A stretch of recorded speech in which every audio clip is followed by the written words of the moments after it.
Hey, hey! Welcome back to Desire Dialogues. It's girl, sex coach Lauren. Welcome to my regulars and welcome to new listeners, especially if somebody shared this episode with you. Let's get right into it because your time is valuable and I thank you so much for taking it to listen to me. My gosh. Let's talk about something that makes a lot of people squirm just hearing it. Being slapped in the face during sex. Yup. We're going there. All right. Now, before you start picturing like an aggressive bar scene fight, right? Let's slow down because erotic face slapping isn't actually about violence, right? It's really about power exchange and intensity and trust. And full transparency, two people recently came to me with the real aftermath of this kink, bruising, all right? So there's bruising that can happen. She asked Lauren, how do I handle this? I didn't expect a bruise on my cheek. I liked it, but I also feel embarrassed after because it's seen.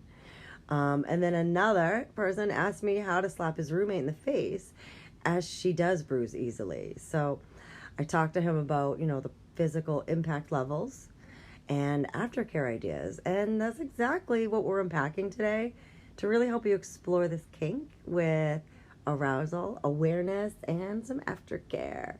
So first off, why the hell does this turn people on? It turns me on. I freaking love it. Let's start with the psychology. Being slapped when consensual triggers a rush of adrenaline and endorphins.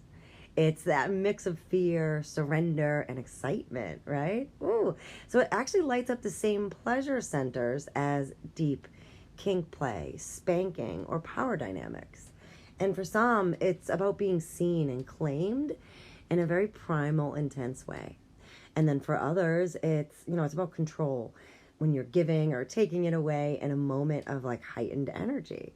So it's not that someone wants to be hurt. It's that the act, when it's rooted in trust, can actually create this jolt that snaps them deeper into their body, all right, out of your head and into your body. I've had clients tell me they're like, oh, it makes me feel alive. I've had others say it makes me feel owned. And I have others that say, I love the sting because it grounds me and it brings me right back into my body, right back into the moment, and right back into awareness with that partner. And neither is wrong. But what matters most really is the intent and the consent. So, second off, the consent and communication layer, okay? So if you take nothing else from this episode, please hear this. You don't just slap someone's face because you saw it in a porn, all right? This is one of those kinks that requires before care just as much as after care. Before you ever raise a hand, I really need you to have the conversation, all right? So, you can use language like, how do you feel about me touching or slapping your face? Would you want to explore it softly first? What kind of energy would feel erotic versus scary for you? So here's the thing, setting that stage is going to matter as well as your tone. And if you're the one being slapped, you have the absolute right to say, ooh, this feels off, or stop, or your safe word, or harder, or adjusting your face up in a different angle, or moving in a different angle, and maybe holding their hand to brace. It's like your safe word and your partner's attunement are non-negotiable here. So everybody can adjust to find just that right amount of oomph behind it. All right? Yeah. So third off, the technique, because it's really not about hurting, okay? So let's get practical for a minute because there's actually a technique to this. And I'm going to show you. I'll tell you all about it. You're not going to aim for pain. You're going to aim for the sensation, right? A good erotic slap is about control and connection, not punishment, right? So you're going to use the fleshy part of your fingers, not the palm. I'm going to want you to aim for the cheek, avoiding the ear, the nose, and the jaw. Keep your wrist pretty loose, right? Not rigid. That actually is going to help absorb that impact. Maintain eye contact if that's part of the turn on because it builds that tension and safety simultaneously together. And if you're exploring it for the first time, I'm going to suggest that you just do a little tap, all right? Some tapping instead of slapping. That way you can gauge the reaction, right? And you can always build up that intensity afterwards. Fourth off, aftercare and bruise care, right? So like I want to circle back to those clients I mentioned earlier, right? The ones that, were concerned about bruising. First off, bruising happens more easily on the face because of the fact that there's tiny capillaries that are really close to the skin. So like even a soft slap can leave a mark, especially if there's alcohol, certain meds, or really fair skin involved. So here's what I told that client, all right?